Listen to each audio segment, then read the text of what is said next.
So, here is the second part of my lecture on syntax. I am Kirti Tiwari, Professor of English. In this lecture, we will get acquainted with how sentences are analyzed and what are the other constituents of a sentence like phrases, clauses, and try to understand what are constituents and construction. So, a linguist who is studying sentence tries to analyze it. In school, we often had clause analysis only, but here the whole sentence is analyzed in a different way in linguistics, which is a scientific study of language. So, in syntactic analysis, linguists try to identify the groups within the sentence or the set of words that link together in a sentence. Take for example a sentence like Sohan couldn't close the doors. It is a small sentence, it's a statement, and we can divide it into words and phrases like Sohan, couldn't close, and the doors. Here, a group of words like couldn't close and the doors are phrases because, as I have explained in the first part itself, phrases are group of words that does the work of a part of a speech. So the first one is playing the part of the verb couldn't close. So it is a verb phrase because its head is verb. Whereas the doors, in the doors, the main significant word is a noun which is the door. So it is a noun phrase. Then there can be other phrases also, adjectival phrase, adverbial phrase, prepositional phrase, and so on. Now these phrases can be further divided into their constituent words or the component that make them. Say couldn't close can be bifurcated into couldn't and close, and the noun phrase the doors can be divided into determiner and noun, that is the and doors. Again, the words can be further divided into smaller meaningful parts of the words that are morphemes. Say couldn't can be bifurcated into could and not, and door plus s which signifies the plural suffix.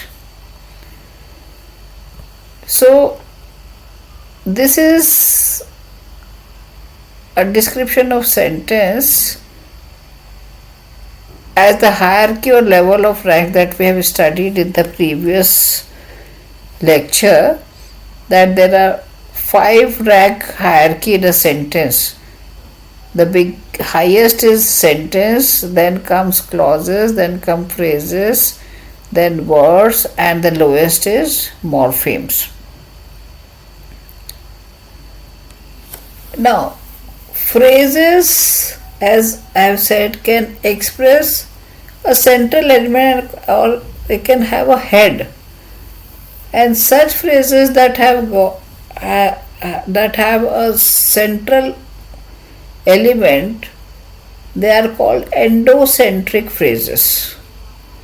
So to take a simple example, Say we have the head houses.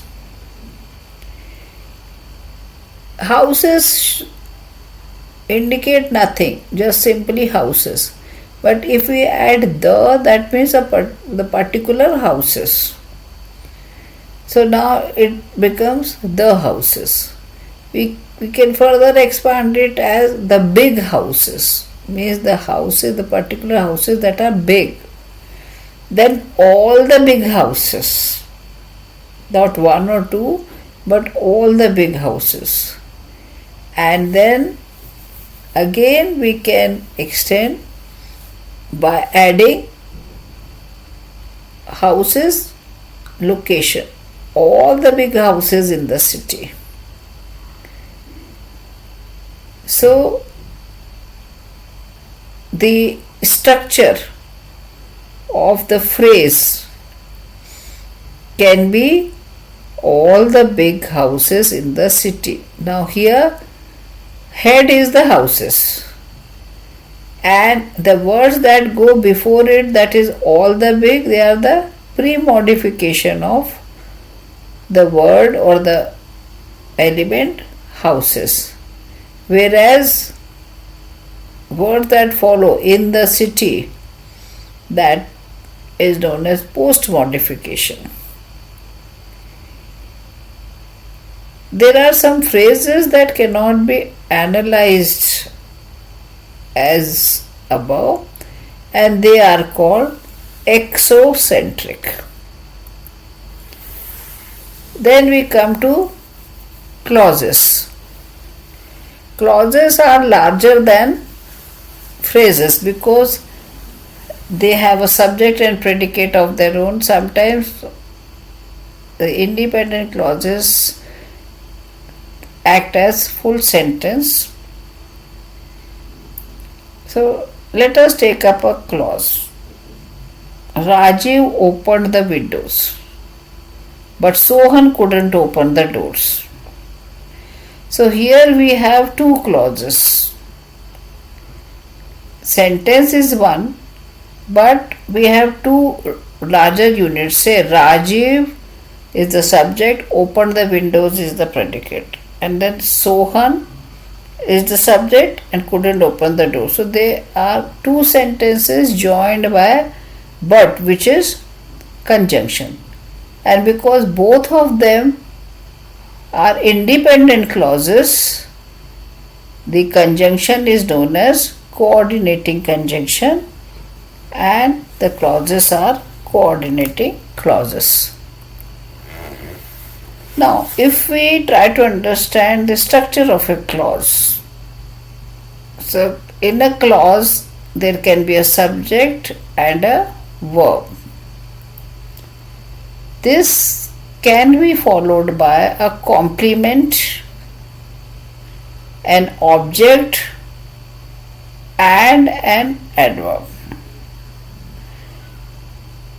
So, using these units, a number of types of clauses can be discovered.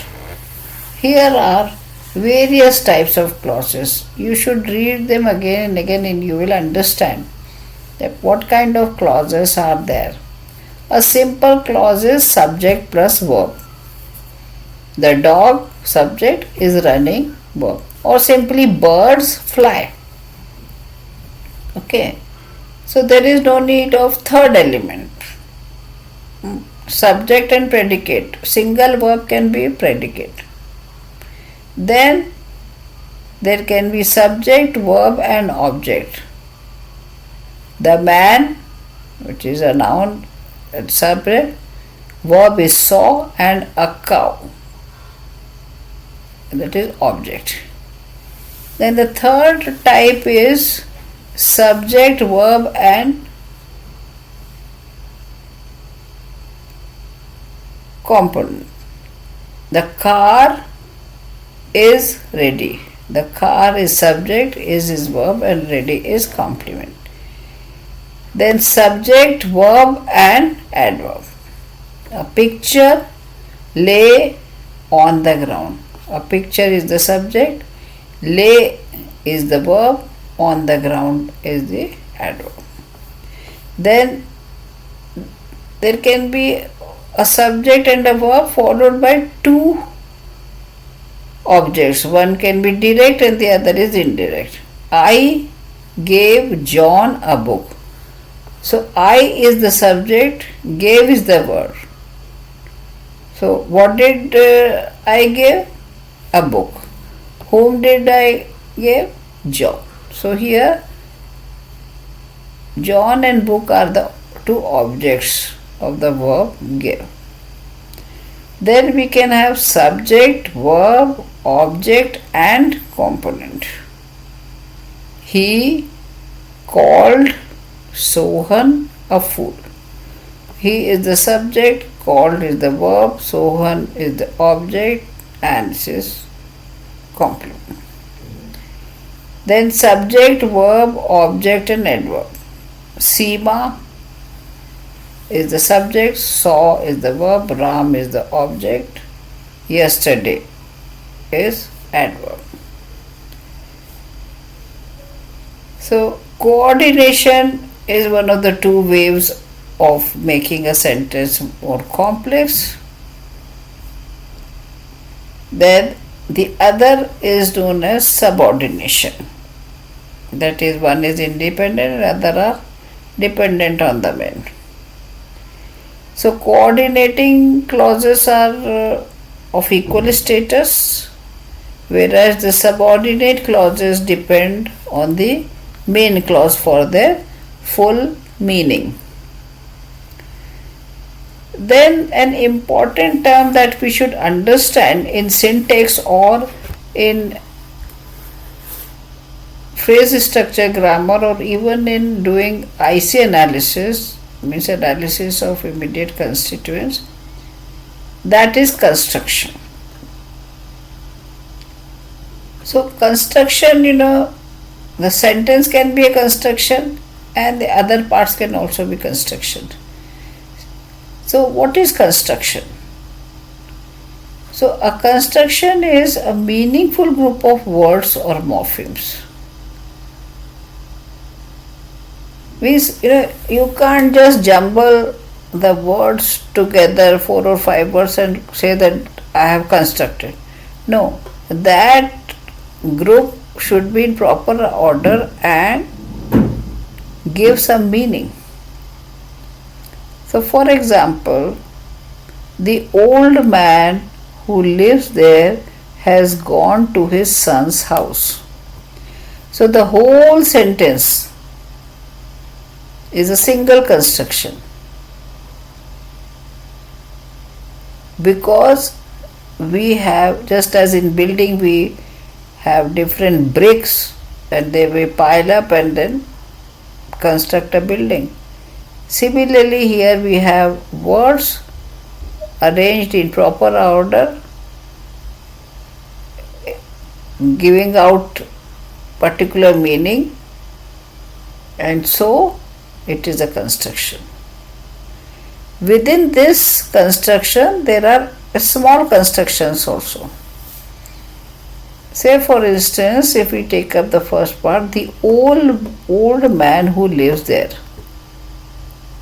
This is also a construction because this is also a meaningful group of words, which is the definition of construction. Again, old man, although it's a small group of words, but even this gives out some meaning and it's a group of words, therefore it is a construction. But we can't take any two words together and say that it is construction. Say for instance, if we are taking man who, it makes no sense. Or there has, again no meaning is conveyed. So although by definition they are a group of words, but they are not meaningful group of words, therefore they cannot be called constructions. I hope you have understood. So meaning is important. That is why in the beginning Saussure said even semantics is related to syntax. Similarly, man, old and lives. If we take these four words again, they don't give proper meaning, they don't convey proper meaning, these group of words, and therefore cannot be regarded as a construction. Now constituents. Constituents are any unit that forms the part of a larger structure. That's the definition given by Chalker and Venner. So a constituent can be any morpheme of word or phrase or clause that enters into larger construction like sentence. Okay. So if we take up the old example that we took in the beginning, the sentence, the old man who lives there has gone to his son's house. It can be taken as construction. So a complete construction, this whole sentence cannot be constituent, but each of its parts or words taken can be its components or constituents. So if we take a group of words that makes meaning like old man or who lives there or his son's house, they are all constituents because they form part of the bigger sentence. So a constituent is a significant element in a sentence or syntactic analysis. These are the words that I have consulted and have mentioned in the definitions and all. You can also go through these works. So here ends the second part of my lecture on syntax. In the third part, we are going to discuss some syntactic devices. Do watch and listen to each part in sequence, and then only you will get a complete idea.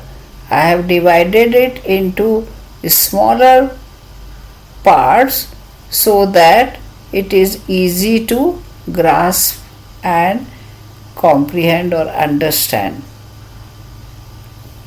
Thank you.